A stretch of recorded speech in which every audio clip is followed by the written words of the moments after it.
অবশেষে বাংলাদেশ বিমান বাহিনীতে জঙ্গি সংক্রমণ ঘটেছে। ১০ জন junior commissioned officer, warrant officer, নানান পদের এদের গ্রেপ্তার করা হয়েছে। এছাড়া আরো অনেক, ২ জন স্কোয়াড্রন লিডার, ১০ জন junior commissioned officer, warrant officer, নানান পদের এদের গ্রেপ্তার করা হয়েছে। এর বাইরে আরো প্রায় ডজন খানেককে গ্রেপ্তার করা হয়েছে এবং তাদের ব্যাপক জিজ্ঞাসাবাদ করছে। এর মধ্যে দেখা যাচ্ছে যে ৬ জন ওয়ারেন্ট অফিসার বা ওই লেভেলের, তারা তাদের কর্মস্থল থেকে ছুটি না নিয়ে বাংলাদেশ থেকে পালিয়ে গেছে এবং সম্ভবত তারা কেউ তুরস্কে গেছে, কেউ পাকিস্তানে গেছে, কেউ পর্তুগাল গেছে, কেউ নিউজিল্যান্ড গেছে। তার মানে একটা ব্যাপক জঙ্গি তৎপরতা এই বাহিনীর সাথে ইনভলভ হয়েছে। এখন যে কথা বলছিলাম, যে বাংলাদেশে যখনই বলা হচ্ছে জঙ্গিদের তৎপরতা বাড়ছে বা জঙ্গি আছে, তখন একটা গ্রুপ বলছে জঙ্গি নেই, এটা শেখ হাসিনার সরকারের একটা খেলা, পাতানো খেলা। আবার এরাই বলছে যে এই জঙ্গি জঙ্গি ধোয়া তুলে আমেরিকা এদেশে সামরিক অস্ত্র বেচতে চায় বা জঙ্গিদের তৎপরতা কমানোর নামে বাংলাদেশে ঢুকতে চায়। ভারতেরও হয়তো এটা একটা মেকিং গেম, এর ফলে তারা বাংলাদেশকে চাপের মুখে রাখবে, এরকম নানাবিধ কনস্পিরেসি থিওরি দিয়ে তারা আসলে সত্যটাকে চাপা দেওয়ার চেষ্টা করছে। আজকে আমি সিডনি গিয়েছিলাম, আমাদের এই নববর্ষের মেলা আজকে হলো। বঙ্গবন্ধু কাউন্সিল অফ অস্ট্রেলিয়া, এটা অস্ট্রেলিয়ার বাঙালিদের সবচেয়ে বড় মেলা এবং এটা এখন একটা মাল্টি কালচারাল মেলা হয়ে গেছে। শুধু বাঙালিরা নয়, বিভিন্ন দেশের লোকজন এখানে পারফর্ম করে।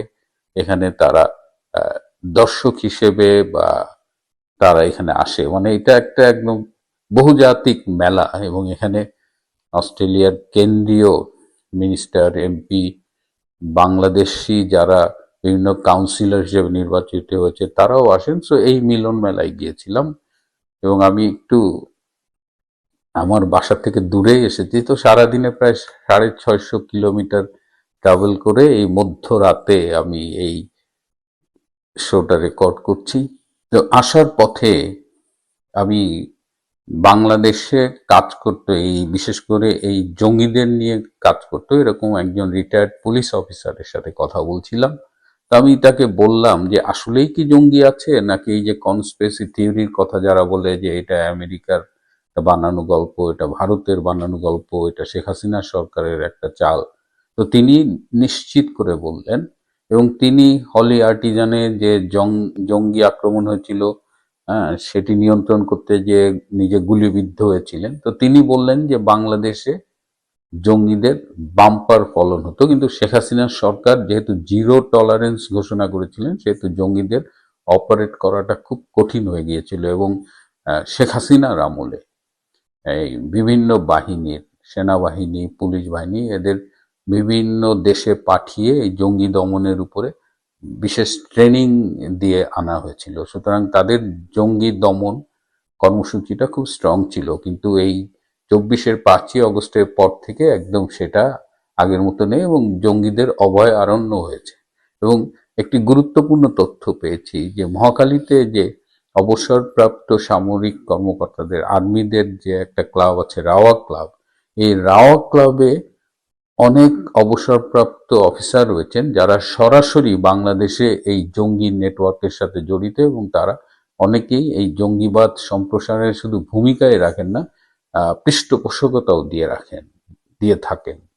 সো আমার মনে হয় যে যেহেতু বিড়ালের গলায় ঘন্টাটা পরানো হয়ে গেছে, পাকিস্তান বাংলাদেশ সরকারকে বলেছে এবং বাংলাদেশ সরকার এটা নিয়ে কাজ করেছে এবং এটি এখন আন্তর্জাতিক সংবাদ মাধ্যমেও চলে এসেছে। সুতরাং এটিকে আর আড়াল করার কিছু নেই। এই বাস্তবতা মেনে নিয়ে বাংলাদেশে জঙ্গিদের দমন করতে হবে, কারণ এই জঙ্গিরা, এরা বাংলাদেশকে একদিকে যেমন অস্থির করবে, অস্থিতিশীল করবে। এই যেমন গত বছর ৪ জন বাংলাদেশি পাকিস্তানে গিয়ে পাকিস্তান এই টিটিপি এদের পক্ষে পাকিস্তান বাহিনীর বিরুদ্ধে লড়াই করতে গিয়ে নিহত হয়েছেন। তাদের ৩ জনের নাম জানা গেছে, একজন ফয়সাল, একজন রতন ঢালি, আর একজন জুবায়ের। এবং এই তিনজনের বয়স, দুজনের বয়স 22, একজনের বয়স 29। অর্থাৎ এই অল্প বয়সী তরুণদের ধর্মের কথা বলে, জিহাদের কথা বলে এই যে রিক্রুট করছে জঙ্গি নিয়ে, এর ফলে বাংলাদেশ শুধু ঝুঁকির মুখে পড়ছে তা না, আমাদের প্রতিবেশী ইন্ডিয়া, যেটা পাকিস্তানের একটা টার্গেট, যে বাংলাদেশের মাটি ব্যবহার করে ভারতকে অস্থির করা, ভারতে আক্রমণ করা, তো সেই ঝুঁকিটাও কিন্তু বাড়ছে। এবং সমস্যা হলো যে বাংলাদেশে বর্তমানে যে সরকারটি রয়েছে, বিএনপি সরকার, এবং যে বিরোধী দল রয়েছে জামাতে ইসলাম, তারা উভয়ই এই জঙ্গিদের লালন পালনের সাথে সম্পৃক্ত। এমনকি জামাতে ইসলামের যিনি আমির এবং যিনি সংসদের বিরোধী দলীয় নেতা, তার ছেলেও কিন্তু এই জঙ্গি সম্পৃক্ততার জন্য একবার গ্রেপ্তার হয়েছিল। আর বিএনপির কথা তো শুরুতেই বললাম, ইভেন এবার তারেক রহমান প্রধানমন্ত্রী হওয়ার পরেও তার সাথে যারা দেখা করেছে, এরকম অনেক ছবিতে দেখা গেছে যে জঙ্গিবাদের সাথে সম্পৃক্ত বেশ কিছু লোক তার কাছে গিয়ে দেখা করেছে, এবং সেই ছবি ফলাও করে সামাজিক যোগাযোগ মাধ্যমে প্রচার করা হয়েছে। সুতরাং বাংলাদেশের জন্য একটি ভীষণ অ্যালার্মিং ঘটনা, এবং জঙ্গিবাদ যদি এভাবে বাড়তে থাকে তাহলে এমনিতেই বাংলাদেশ ভিসা পায় না, অধিকাংশ দেশেই এখন ভিসা দেয় না, ঢুকতে দেয় না, এবং বাংলাদেশের নানাবিধ সংকট, বাংলাদেশের কাছে এখন টাকা নেই, বাংলাদেশের কাছে তেল নাই, কৃষক তেলের অভাবে, ডিজেলের অভাবে সেচ দিতে পারছে না, সার কারখানা বন্ধ। তো নানাবিধ জটিলতার মধ্যে যদি এই জঙ্গি সম্পৃক্ততার যোগ হয় তাহলে একেবারে সোনায় সোহাগা, বাংলাদেশকে একেবারে সেই সুদান, ইয়েমেন লেভেলের ট্যাগ দিতে পৃথিবী বসে থাকবে না। প্রিয় বন্ধুরা, দেশের জন্য আসলেই দুঃসময়। এই জঙ্গিবাদের হাত থেকে বাংলাদেশকে রক্ষা করতেই হবে। বাংলাদেশে অনেকদিন ধরেই জঙ্গিদের উপস্থিতির কথা বলা হচ্ছিল, কিন্তু সরকারের পক্ষ থেকে, বিশেষ করে ডক্টর ইউনূসের পক্ষ থেকে এটি বরাবরই অস্বীকার করা হচ্ছিল। বাংলাদেশে আমরা দেখেছি আইসিসির পতাকার আদলে পতাকা নিয়ে রাজপথে মিছিল করতে, যখন ধানমন্ডি 32 নম্বরে মুজিব ভবন ভাঙা হচ্ছিল সেখানেও আমরা আইসিসির অনুরূপ পতাকা দেখেছি। এর আগে আওয়ামী লীগ সরকার কিন্তু এই জঙ্গিদের বিরুদ্ধে জিরো টলারেন্স ঘোষণা করেছিল, কিন্তু তার আগে বিএনপি জামাত সরকারের আমলে আমরা বাংলা ভাই, জঙ্গি শায়ক, আমরা নানাবিধ জঙ্গিদের তৎপরতা দেখেছি। তারা একসাথে 63টা জেলায় বোমাবাজি করেছিল, কিন্তু তারপরেও এই জঙ্গি আছে কি নেই এটি নিয়ে এক ধরনের লুকোচুরি খেলা চলতেই থাকে। একদল বলছে যে বাংলাদেশে জঙ্গি নেই, এগুলো শেখ হাসিনার সরকারের বানানো, আরেক দল আরো অনেক কথা বলছে। তার আগে একটু বলে নি যে বিমান বাহিনীতে কি ঘটেছে, তারপরে প্রাসঙ্গিক আলোচনাগুলো করব। টিটিপি, তেহরিকে তালেবান পাকিস্তান, এরা আফগানিস্তানের যে তালেবান বাহিনী তাদেরই অনুসারী একটা ইসলামী সশস্ত্র জেহাদি গ্রুপ, যাদেরকে বলা হয় পাকিস্তানি তালিবান। এরা মূলত অপারেট করে পাকিস্তান এবং আফগানিস্তানের সীমান্ত বরাবর, এবং এরা চায় তাদের যে এরিয়ায় তারা অপারেট করে সেই প্রদেশে তারা শরিয়া আইন চালু করতে চায়। 2024 সালের জুলাই আগস্টের যে জঙ্গি অভ্যুত্থান, যাকে আমরা এই কারণেই জঙ্গি অভ্যুত্থান বলি, যে রেজিম চেঞ্জ, তারপর থেকে বাংলাদেশ হয়ে গেছে জঙ্গিদের উর্বর ভূমি। আপনারা জানেন যে 5ই আগস্টের পরে প্রায় সব জঙ্গিদের জেল থেকে মুক্তি দেওয়া হয়েছে। তার আগে নরসিংদীতে জেল ভেঙে অনেক জঙ্গি পালিয়ে গেছে, এবং তারপর থেকেই এই জঙ্গিদের উত্থান। এবং এই বাংলাদেশের এই জঙ্গি নেটওয়ার্ক গড়ে তোলার জন্য আন্তর্জাতিক অনেক জঙ্গি সংগঠনের দৃষ্টি পড়েছে, তার মধ্যে টিটিপি অন্যতম। পাকিস্তানে বাংলাদেশ বিমান বাহিনীর একজন ওয়ারেন্ট অফিসার টিটিপির হয়ে কাজ করার সময় গ্রেপ্তার হয়, এবং পাকিস্তান সেনাবাহিনী এবং পাকিস্তান পুলিশের ব্যাপক জিজ্ঞাসাবাদের মুখে সে বাংলাদেশ এয়ারফোর্সের এই টিটিপির সাথে ইনভলভমেন্টের বিষয়ে অনেক ইনফরমেশন দেয়। তখন কর্তৃপক্ষের টনক নড়ে এবং তার ফলশ্রুতিতে বাংলাদেশে যে ঢাকার যে কুর্মিটোলা খন্দকার এয়ারবেস, যশোরে মতিউর রহমান এয়ারবেস এবং চট্টগ্রামে জহুরুল্লাহ এয়ারবেস, সেখানে তারা ব্যাপক ইনভেস্টিগেশন করে এবং সেখানে ইনভেস্টিগেট করতে গিয়ে তারা এই টিটিপির বাংলাদেশ নেটওয়ার্কের অস্তিত্ব খুঁজে পায়।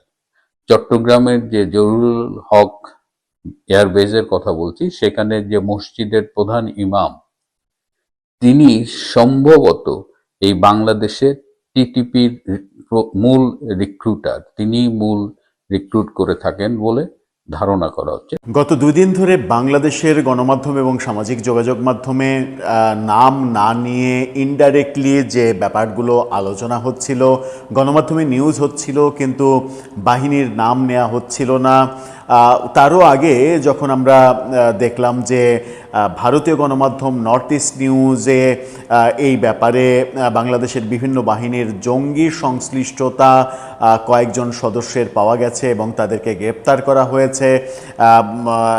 একটি বাহিনীর মানে সবথেকে বড় বাহিনীর অবসরপ্রাপ্ত সদস্যরা পাকিস্তান ভিত্তিক বিভিন্ন জঙ্গি সংগঠনের সদস্য হচ্ছে। এই জাতীয় মানে বলা না বলা, আবছা বলা, একটু ইঙ্গিত দেওয়া, এরকম খবরই আমরা পাচ্ছিলাম। নর্থ ইস্ট নিউজ যেগুলো সরাসরি বলেছিল, বাংলাদেশের গণমাধ্যম সেগুলো কোনোভাবেই সরাসরি বলছিল না। অতঃপর আমরা দেখলাম যে প্রচণ্ড সাহসিকতার পরিচয় দিচ্ছে বাংলাদেশের নতুন পত্রিকা ডেইলি টাইমস। ডেইলি টাইমস ভয়ঙ্কর একটা প্রতিবেদন তৈরি করেছে এবং সেটা তারা আইএসপিআরের সঙ্গে কথা বলেছে, বিভিন্ন গোয়েন্দা সংস্থার সঙ্গে কথা বলে তারা বলছে যে মানে নর্থ ইস্ট নিউজের দেয়া সেই খবরের সত্যতা রয়েছে এবং সেই সত্যতার ভেতরের সত্য তারা বের করে আনার চেষ্টা করেছে। তারা বলছে যে বিমান বাহিনীর কিছু মানে বেপথে চলে যাওয়া কিছু সদস্য যারা পাকিস্তানি জঙ্গি গোষ্ঠীর সঙ্গে সংশ্লিষ্ট হয়েছে, তাদের সঙ্গে থাকা একজন ইমামের পাল্লায় পড়ে তারা এই কাজগুলো করেছে এবং তাদেরকে গ্রেপ্তার করা হয়েছে এবং ইনভেস্টিগেশনে নানা ধরনের চাঞ্চল্যকর তথ্য উঠে এসেছে। পাকিস্তানে একাধিক জঙ্গি গোষ্ঠীর সঙ্গে জড়িত হওয়ার জন্য অন্তত 4 জন বাংলাদেশি যুবক নিহত হওয়ার ঘটনা ঘটেছে। একাধিক ব্যক্তির গ্রেপ্তার হওয়ার ঘটনা ঘটেছে যারা কিনা বাংলাদেশের এই বিমান বাহিনীর সদস্য, এরকম তথ্য এই ডেইলি টাইমস দিচ্ছে। ভয়ঙ্কর ব্যাপার।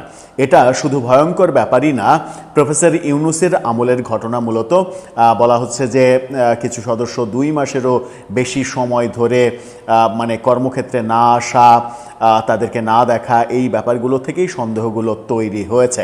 প্রফেসর ইউনূস সরকার মানে এই দেশে মানে ক্ষমতায় আসার পরে জেলখানা থেকে সমস্ত জঙ্গিকে মুক্ত করে দিয়েছে এবং এই দেশকে জঙ্গির একটা আস্তানা বানিয়েছে এবং তারা কথায় কথায় বাংলাদেশে কোনো জঙ্গি নেই, জঙ্গি নিয়ে শেখ হাসিনা ফালতু নাটক করেছে, শেখ হাসিনা জঙ্গি সাজিয়ে ধর্মভিত্তিক দলগুলোকে শায়েস্তা করেছে, আদতে বাংলাদেশে কোনো জঙ্গি নেই, এই বয়ান প্রতিষ্ঠিত করে বাংলাদেশকে জঙ্গিবাদের স্বর্গ রাজ্য বানিয়ে গেছে। তার কুফল এখন নতুন সরকারকে বহন করতে হচ্ছে। প্রফেসর ইউনূস এই দেশটাকে একেবারে তালেবানের মতো মানে একেবারে ধ্বংসের শেষ প্রান্তে নিয়ে যাওয়ার যে চেষ্টা করেছিল, তাদের 1.5 বছরের শাসনকাল যদি 5 বছর দীর্ঘায়িত হতো তাহলে এই দেশটাকে খুঁজে পাওয়াটা আমাদের জন্য অনেক বড় কঠিন চ্যালেঞ্জের ব্যাপার হতে পারত। চলুন একটু জেনে দেখি বাংলাদেশের গণমাধ্যম ডেইলি টাইমস তারা কি বলছে, ভারতীয় গণমাধ্যম নর্থ ইস্ট নিউজ নতুন কি তথ্য দিচ্ছে এই ব্যাপারে, যেগুলো জানার পরে আপনারও গা শিউরে উঠতে পারে।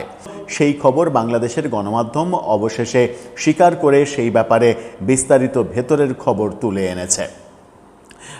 সেখানে বলা হচ্ছে, নিষিদ্ধ জঙ্গি সংগঠন তেহরিকে তালেবান পাকিস্তানের টিটিপি আস্তানায় চট্টগ্রামের বিমান বাহিনী ঘাঁটি থেকে নিখোঁজ একজন ওয়ারেন্ট অফিসারের সন্ধান পাওয়া গেছে। এই চাঞ্চল্যকর তথ্যের পর বিমান বাহিনীর অভ্যন্তরে উগ্রবাদী সংশ্লিষ্টতা খতিয়ে দেখতে শুরু করা হয়েছে ব্যাপক তদন্ত। নিরাপত্তা ও গোয়েন্দা ইউনিটের একাধিক সূত্র এই তথ্য ডেইলি টাইমসকে নিশ্চিত করেছে।